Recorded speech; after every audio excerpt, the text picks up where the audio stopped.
on avait vraiment besoin d'un syndicalisme très fort à cause des retraites. Alors les retraites, c'est un peu la mère de toutes les batailles. Alors pour l'instant, on vient de perdre une bataille. Est-ce qu'on a perdu la guerre? On va voir. Mais en tout cas, c'est une bagarre absolument fondamentale parce que c'est une bagarre idéologique. Ça n'est pas du tout un problème économique, du tout. C'est un problème culturel. C'est-à-dire qu'il faut absolument arriver à nous faire croire que la retraite, c'est un problème de solidarité entre les générations, ce qui est aberrant. Si vous prenez 10 secondes pour comprendre ce que c'est que le système, il n'y a aucun rapport entre des jeunes et des vieux. Aucun, rien. Le type a 59 ans qui travaille, il cotise, d'accord, il fait cotiser, donc c'est un vieux qui paye pour des vieux, d'accord, c'est pas bon. Je dis vieux, enfin... Aujourd'hui, vous êtes vieux à plus de 50 ans, selon les catégories de l'INSEE. Et donc, il faut une pédagogie gouvernementale absolument terrible, et il faut absolument, nous, qu'on fasse une contre-pédagogie à ça. Alors, vous vous rappelez peut-être, nous avons tous reçu... C'est pour vous dire à quel point ils mettent le paquet. Du temps de Raffarin, nous avons reçu une lettre en notre nom propre, ce qui est très très rare dans les pratiques de la République. Chaque Français a reçu une lettre dans sa boîte à lettres, en son nom propre. Et cette lettre, c'est une lettre avec un petit schéma. Sur le petit schéma, vous aviez 3 petits bonhommes qui payent pour 2 petits bonhommes, on vous disait ça c'est aujourd'hui, et on vous disait mais en 2040, il n'y aura plus que 2 petits bonhommes, il va falloir payer 3 petits bonhommes. Et on parlait de jeunes et de vieux, on ne parlait pas d'actifs et d'inactifs. Il y a 3 jeunes pour 2 vieux, et après il n'y aura plus que 2 jeunes et il y aura 3 vieux. Et là moi je me suis fait avoir, c'est mort. J'ai regardé le truc, j'ai dit plié. Wow. On ne peut rien faire. C'est l'arithmétique. Tiens, même avec la CNT, tu vois, non à l'arithmétique.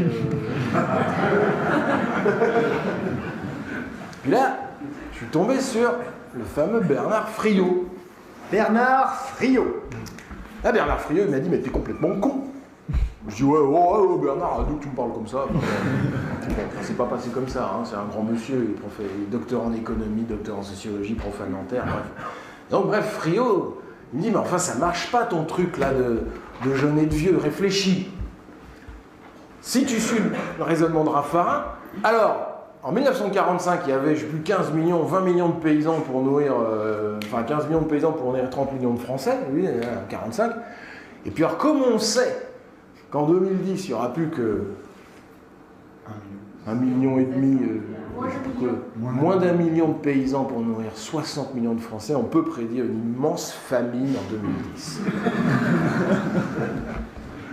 Logique. 3 égale 2, 2 égale 3. Ouais, je dis, c'est mort. Tu me prends la tête là avec tes paysans là. C'est quoi ton truc là? Vas-y. Je dis, puis là j'ai une idée de génie. Je dis, ça marche pas ton truc. Qu'est-ce que tu fais des gains de productivité dans l'agriculture?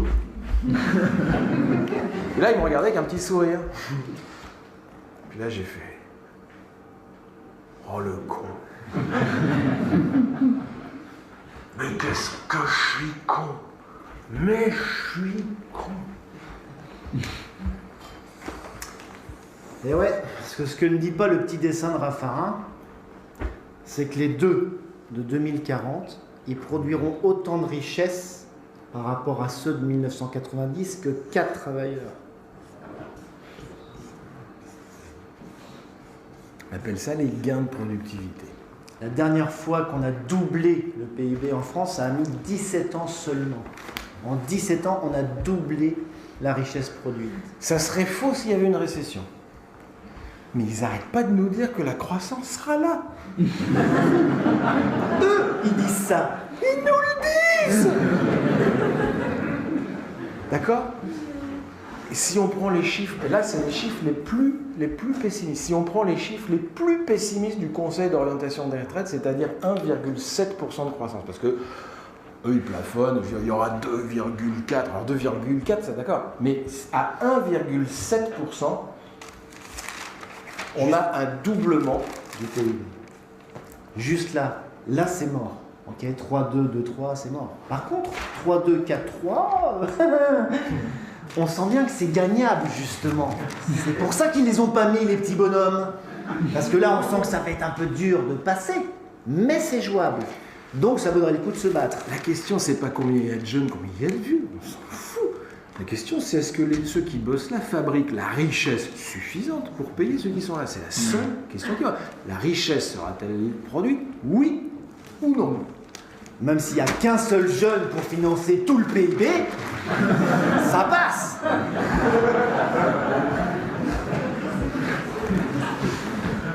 Alors, on est en 2010. À 1,7% de croissance, qui est vraiment, on a pris exprès Frio, hein, c'est la démonstration de Frio, il prend exprès les perspectives les plus basses des chiffres officiels du gouvernement. Pour pas qu'on puisse lui dire, d'accord, il prend 1,7, c'est-à-dire, là c'est pas en 17 ans c'est avec 2,5%, là c'est 40 ans. Donc ça, il faut bien retenir pour vos prochains repas de famille, surtout pour le père. Ça, il faut apprendre à le faire sur la nappe. Hein. Le PIB en 2010, 2000 milliards d'euros. 2000 milliards d'euros, richesse produite en France chaque année.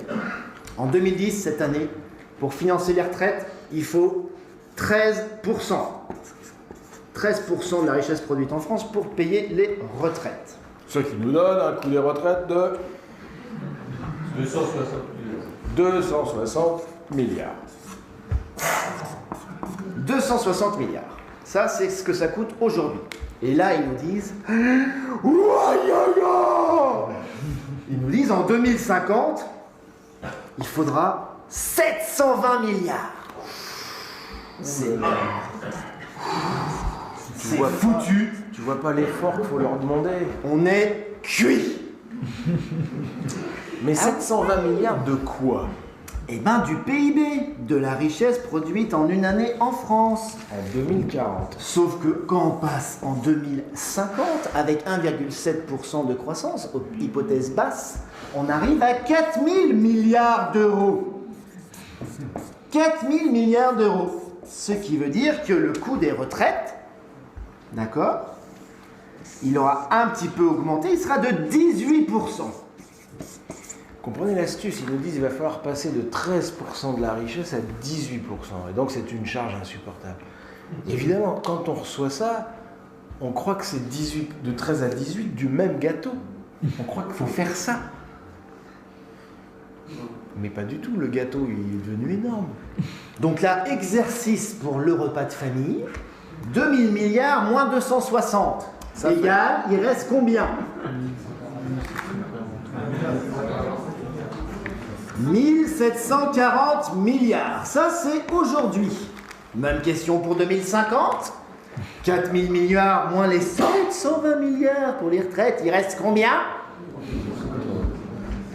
3280 milliards. Ah, il reste des sous. Il en reste pas mal, dis donc. Ah, mais ils en ont encore. On pourrait peut-être avoir notre part du gâteau. Non, parce qu'on était inquiets pour eux. Bien, faut arrêter avec les gâteaux. Hein. Moi, je vous rappelle le slogan de 68, nous ne voulons pas une part du gâteau en plus, nous voulons toute la putain de boulangerie. Frio va même plus loin. Il chiffre si on revient sur toutes les défaites précédentes. D'accord? On revient tous à 37,5 annuités. Départ à 60 ans. On revient sur la réforme Balladur, qui fait qu'on va calculer la retraite dans le privé, non plus sur les 10 meilleures années, mais sur les 25 meilleures années, ce qui pète le montant des pensions. Okay, on revient sur tout ça. On revient sur la réforme des complémentaires. Il suffit de rajouter 3%. Donc, il faut monter à 21% pour pouvoir refinancer la totale. Marc, 21.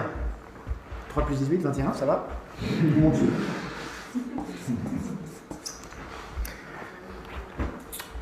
Alors c'est là où c'est intéressant, c'est que le mouvement historique des retraites, c'est une augmentation régulière de la cotisation patronale, la cotisation vieillesse. Okay, elle augmente gentiment de quelques 0%, d'accord, pour suivre les besoins. Ça n'a jamais posé aucun problème à l'économie française. C'est mieux que ça. Ah pardon. C'est mieux que ça. Pas du tout, c'est de l'autre côté. C'est qu'en 1944. Ah, on pourrait prendre une feuille pour faire ça, ce serait pas mal. C'est pas mal.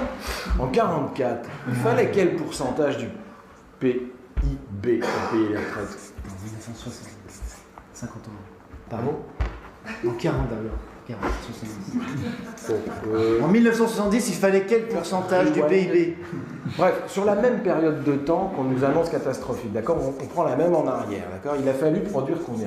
Il a fallu passer de... Là, maintenant, on est à 13% pour financer les retraites. Ça, c'est aujourd'hui. En 1970, on était à combien, il y a 40 ans?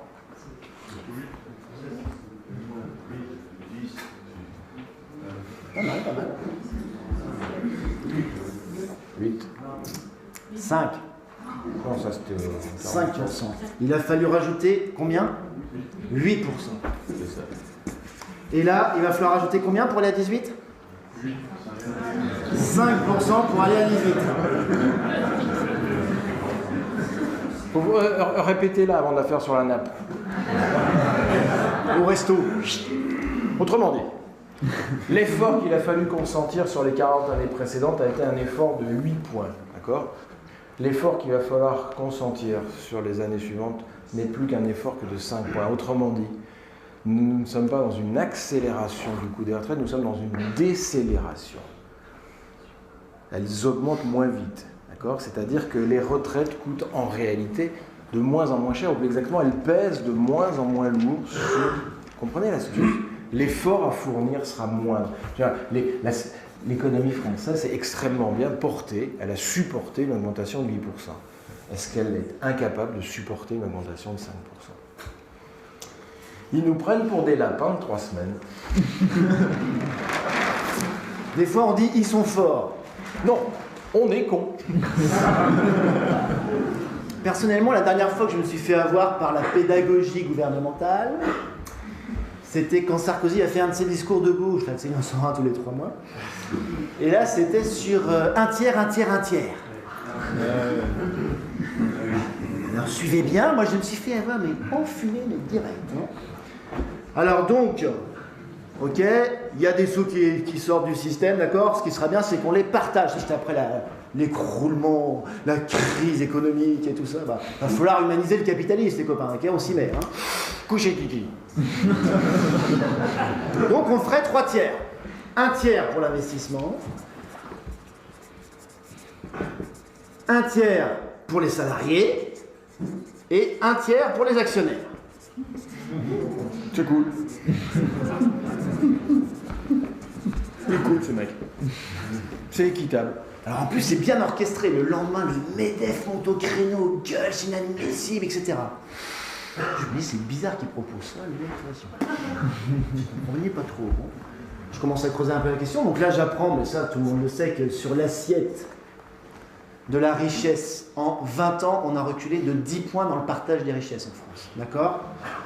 En 20 ans, on était à 70% pour les salaires, 30% pour le capital. On a perdu 10 points. 10 points, ça veut dire qu'on est descendu à 60-40. Ça a l'air de rien, 60-40 comme ça dans l'assiette, ça va vite. Mais comme l'assiette, c'est 2000 milliards d'euros, la richesse produite, ça fait 200 milliards dans l'os chaque année en moins pour cotiser à toutes les caisses qu'on a vues tout à l'heure sur la fiche de paye. D'accord? D'où le trou de la sécu. Abyssal. Abyssal. D'où les retraites qu'on n'arrive plus à fournir, etc. Ok? Donc là, ils disent par exemple qu'il y aura 35 milliards de déficit pour les retraites. Ok, mais si on avait les 200 milliards qu'on ne s'est pas fait chourer, ça irait déjà mieux. Hein? Et alors là, le mec, il nous fait un plan socialisme complet. Ah tiens, on partage tout, les gars. Moi, je comprends rien à son truc et tout. Et j'ai cru seulement. Hein. Parce que, en fait, l'investissement, il le décompte autrement dans les autres modèles. D'accord? Donc, en fait, ce qu'il nous propose, c'est 1 tiers. Si on veut comparer ça et ça, en fait, c'est 50-50. En fait. D'accord? Quand tu as enlevé le tiers pour l'investissement qui va de toute façon au patronat, ok? Parce que personnellement, je ne touche pas beaucoup dans l'investissement, d'accord? L'investissement, c'est quand on construit des usines, on renouvelle le matériel, etc. Donc, en fait, ce qu'il nous propose, c'est 50-50. C'est de perdre encore 10 points. Sympa! Ça, c'est socialiste, tu vois. J'avais pas vu l'embrouille tout de suite. Bon, en fait, non, pas tout à fait, parce qu'il a dit que c'était que sur les profits qu'on ferait ça. Ouais, d'accord. Et en plus, le tiers pour les salariés, ce serait sous forme pas mal sans doute de stock option ou d'actions, tu sais, parce que c'est vraiment un super plan, ça. On te file les actions de ta propre boîte pour t'intéresser aux résultats, tu vois. Comme ça, tu as intérêt à ce que des copains soient licenciés pour que l'action monte. Ça, c'est super. Ça permet de raisonner, je veux dire, pour construire de l'action collective. C'est vraiment... France Télécom, ils ont super bien bossé là-dessus. Mais voilà, c'est ça le mensonge des retraites, c'est qu'il n'y a absolument aucun problème économique, il faut juste continuer. Le mouvement historique est un mouvement d'augmentation des cotisations patronales. Ce mouvement a été interrompu par qui?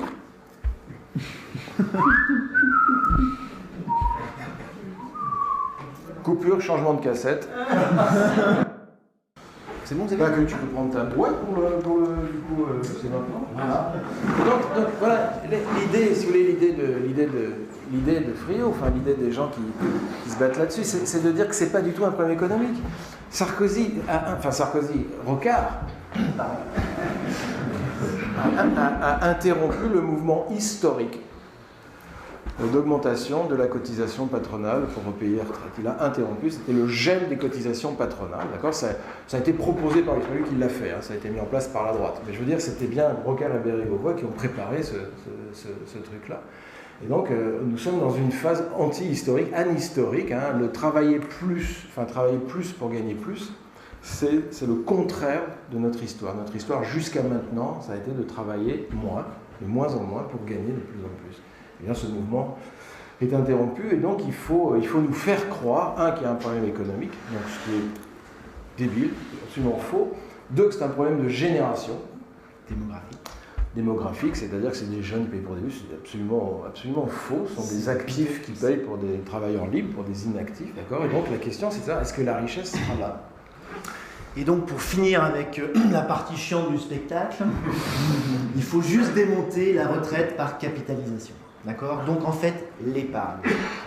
Donc, je ne sais pas si vous vous souvenez tout à l'heure, sur la fiche de paye, moi, je contribue par tranche de 500 € tous les mois aux retraites. Okay. Et donc, ce qu'ils essayent plutôt de nous faire croire, c'est que j'épargne. En fait, c'est comme si j'avais une brouette toute ma vie et que tous les mois, je mettais 500 € dans ma brouette. Ma brouette. Ça, c'est fondamental à comprendre. Schling, 500 €, ok. Schling, j'ai 1000 €. Aucun rapport entre Schling, mon j'ai travail 500 € et ma retraite. Aucun rapport entre mon travail et ma retraite. Ça, c'est dur à avaler. Là, on n'a pas le temps. Il faut plus, mais il n'y a aucun rapport. Il faut absolument qu'ils nous fassent croire que notre retraite est le fruit de notre travail, ce qui est idiot. C'est le fruit du travail collectif. D'accord? Qu'est-ce qui se passe en vrai avec les 500 € qu'on a vu tout à l'heure? Je les mets dans une boîte? Pas du tout. Les 500 €, on les donne et il y a un système de répartition. C'est ça le système qu'on a en ce moment. D'accord? Les 500 €, ils passent même pas à la banque. Schling, direct, c'est donné aux retraités. D'accord? Donc justement, c'est ça qui fait chier le capitalisme, c'est qu'en plus, ce fric-là ne peut pas fructifier, tu vois. Ils ne peuvent pas boursicoter avec, ils ne peuvent pas le placer. Il est réparti tout de suite. Donc à la fin de ma vie, ma boîte est vide. Tout le fric qu'on m'a cotisé là, il a été déjà donné aux retraités toutes les années où j'ai bossé. Ça va, c'est clair ça? Ça, c'est la répartition. On nous dit ça va pas marcher, ce serait peut-être bien d'en mettre un peu de côté de la fraîche parce que comme les retraites ça va être dur, ce serait tous peut-être ces bien. œufs dans le même panier, vous voyez, ça serait prudent de prendre Donc moi, de l'épargne retraite. allez, j'y vais. Allez, je prends une assurance vie, on me dit qu'il y a des super pourcentages sur l'assurance vie. Oh, GG. Alors je mets 100 € par mois, bon ok, d'accord. Donc toute l'année, 100 €. 100 € déjà, il faut les sortir quoi. Cling, cling, cling. À la fin de l'année, 1200 €, d'accord? Je vais à la caisse d'épargne ou au crédit patate. Est-ce que vous pensez que quand j'apporte mes 1200 € de l'année, est-ce que vous pensez que le mec de la caisse d'épargne met mon fric dans un frigo pour pouvoir me le refiler quand je serai à la retraite? Non, en fait non. T'as pas mis les 100 premiers euros que déjà, lui, il les place. C'est d'ailleurs pour ça qu'il peut te promettre plutôt 5, 6, 7, 8%. Parce qu'il va les placer, il va les jouer en bourse, et c'est pour ça que, soi-disant, ça va prendre de la valeur. Ok? Donc, c'est pas dans un frigo. Et c'est ça qui n'est pas facile à comprendre. Il va même en placer plus, puisqu'il a le droit de multiplier par 9 cette somme. Vous savez ça. Quand vous donnez 100 euros, la banque a le droit de considérer qu'elle en a 900. Donc elle peut déjà jouer 900 euros, d'accord? Et donc, de deux choses l'une, nous dit Bernard Friot. C'est là qu'il faut bien suivre. Ouais, suivez bien. Pour le repas de famille. Je vous rappelle l'idée de départ, attention, la retraite par répartition, c'est pas sûr, vaut mieux mettre de côté. Mais, Ok. mais qu'est-ce que c'est que l'épargne? En 2040, de deux choses l'une. Soit en 2040, qu'est-ce qui va se passer quand je vais aller à la caisse d'épargne rechercher mon blé? D'accord? Comme l'argent n'est pas dans un frigo et qu'il est placé en action. Il est transformé en titre. Qu'est-ce que c'est qu'un titre? Un droit de propriété lucratif. Tiens, ça me rappelle un truc. Si il veut me rendre mon pognon, il va falloir qu'il revende les actions. Oui. Il ne faut pas aller acheter du pain avec une action. Pas possible. En 2040. Donc, pour vendre les actions, il faut qu'il y ait assez de richesses produites cette année-là pour qu'il y ait des gens qui aient assez de pognon pour acheter des actions. D'accord? Il faudra que les travailleurs de cette année-là aient produit la richesse pour reconvertir les actions en argent. Alors, c'est de la baise. Parce que si en 2040, il y a assez de pognon de produits, la répartition, ça marche. Ça suffit. Si en 2040, la richesse est produite, il faut donc choisir la répartition. D'accord? Alors, si jamais la richesse en 2040 n'est pas produite, là, tu vas à la caisse d'épargne, le mec ne peut pas vendre les actions. C'est ce qui s'est passé il y a 2 ans avec les fonds de pension. Là. Donc là, tu touches que dalle, zéro, beaucoup moins que ce que tu as épargné. Donc c'est de la baise. Donc si jamais il n'y a pas assez de richesse produite en 2040, il faut choisir la répartition. D'accord? Dans un cas, il faut choisir la répartition, dans l'autre, il faut choisir la répartition. Ça marche pas le truc. Et donc voilà, donc toute l'idée c'est de nous faire prendre de l'épargne. Mais ça ne sert strictement à rien. L'épargne ne sert à rien, rigoureusement. Si ça sert pour 2-3 personnes, s'il y en a peu qui prennent, s'il y a peu de gens qui prennent de l'épargne, d'accord, mais si tout le monde prenait de l'épargne ne serait plus à 4%. L'épargne serait à 1,7%, exactement au niveau du gain de productivité. Là, je vous fais un cours d'économie vite fait, d'accord? L'épargne ne fonctionne, évidemment, que parce qu'il y en a peu qui en prennent. Ah oui, mais si ça devient le système, ça n'a aucun intérêt. Et donc ce que dit Friot, ce qui est vachement intéressant, c'est que le problème de la... Le problème, c'est que le système fonctionne remarquablement bien depuis plus de 50 ans. C'est-à-dire qu'on peut payer du travail libre. Parce que qu'est-ce que c'est qu'un retraité? C'est pas un inactif, vous savez bien. Ils disent tous qu'ils n'ont jamais autant travaillé, qu'ils ont enfin, qu'ils travaillent, qu'ils expriment leurs qualifications, qu'ils militent, qu'ils sont élus, qu'ils sont... D'accord. Un retraité, d'ailleurs, j'aime beaucoup la traduction espagnole du mot retraité. Je ne sais pas le dire en espagnol, la jubilación, la jouissance. En espagnol, la retraite, c'est la jouissance. Voilà. Voilà, pétard. Et donc, évidemment, là où ça devient très dangereux et très révolutionnaire, c'est que si on arrive à comprendre ça, et à comprendre que le salaire est un rapport de force, le salaire n'est pas le prix d'un travail, c'est pas un prix le salaire, c'est un barème. Dans le cadre d'une lutte, d'un rapport de force, nous avons réussi à imposer des cotisations patronales,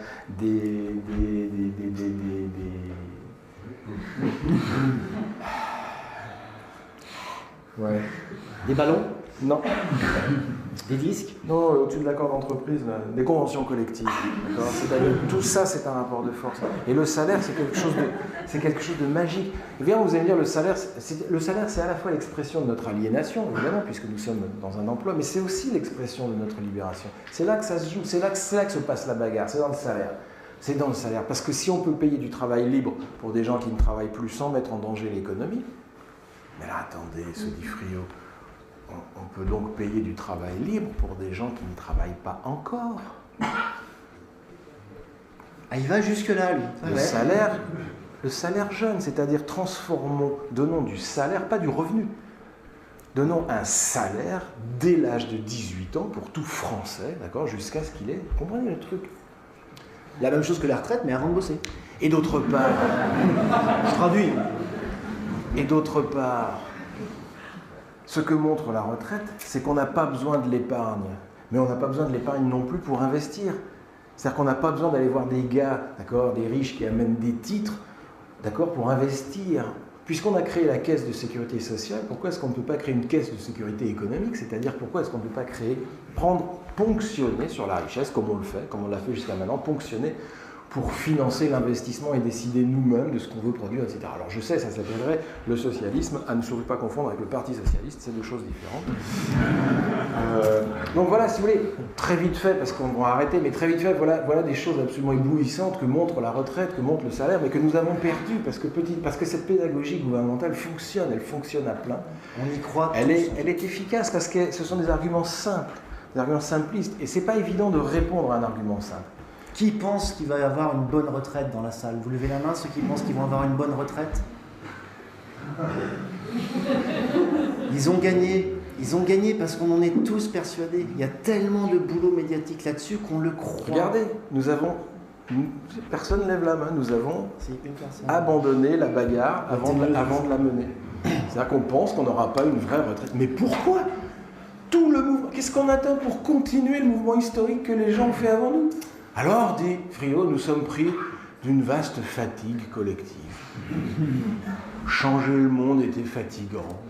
Je veux dire, reprenons cette bagarre là où on l'avait laissée.